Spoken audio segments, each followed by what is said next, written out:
ओम नमः शिवाय। राधे राधे एवरीवन। सावन शिवरात्रि की आप सभी को ढेर सारी शुभकामनाएं।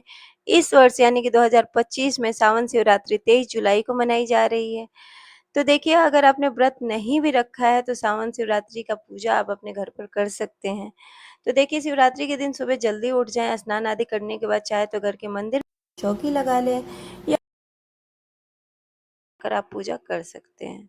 तो देखिए, मैंने चौकी लगा लिया था और एक कपड़ा बिछा लिया था उस पे, और एक पात्र ले लिया था। पात्र आप तांबे का, स्टील का या फिर पीतल का ले सकते हैं।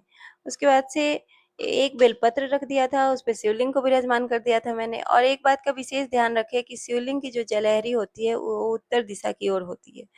तो देखिए, मैंने शिवलिंग विराजमान कर दिया था। उसके बाद शुद्ध जल से, दूध से, दही से, शक्कर, शहद और देसी घी का स्नान करवाया था भोलेनाथ को। आप चाहे तो सभी सामग्रियों को एक साथ मिलाकर पंचामृत तैयार कर लें और पंचामृत से स्नान करवाएं, या फिर अलग-अलग करके सभी सामग्रियों से आप स्नान करवा सकते हैं। लास्ट में शुद्ध जल से स्नान करवाएंगे और उसके बाद ये जो जल है ये किसी गमले में या साफ जगह पर डाल देंगे और फिर से हम वही पात्र ले लेंगे। पात्र में हम बेलपत्र रख देंगे और बेलपत्र रखकर हम उसमें भोले बाबा को विराजमान कर लेंगे।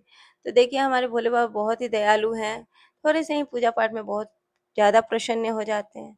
तो देखिए, मैंने शिवलिंग विराजमान कर लिया था। घी का दीपक जला लें, अगर घी नहीं है तो तिल के तेल का दीपक जलाएं, और घी है तो घी का दीपक जला लें और दीपक का भी पूजन कर लें। उसके बाद से शिव शंकर भोले भंडारी को आप सबसे पहले कलावा समर्पित कर दें वस्त्र रूपी। अगर जनेऊ है तो जनेऊ चढ़ा दें, जनेऊ नहीं है तो कोई बात नहीं, आप कलावा चढ़ा दें। और उसके बाद से चंदन लगाएं, चंदन का तिलक लगाएं। चंदन या भस्म का तिलक भोलेनाथ को लगता है। रोली और कुमकुम नहीं चढ़ाई जाती भोलेनाथ को। उसके बाद से अक्षत यानी कि चावल चढ़ा दें, काला तिल चढ़ा दें, पुष्प है तो पुष्प चढ़ा दें।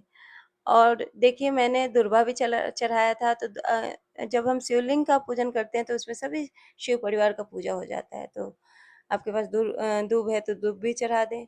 उसके बाद से जो पीले फूल थे, ये कनेर का फूल था। ये भोले बाबा को अति प्रिय है, तो आप चाहें तो कनेर का फूल मिल जाए, आंकड़े का फूल मिल जाए तो चढ़ा दें।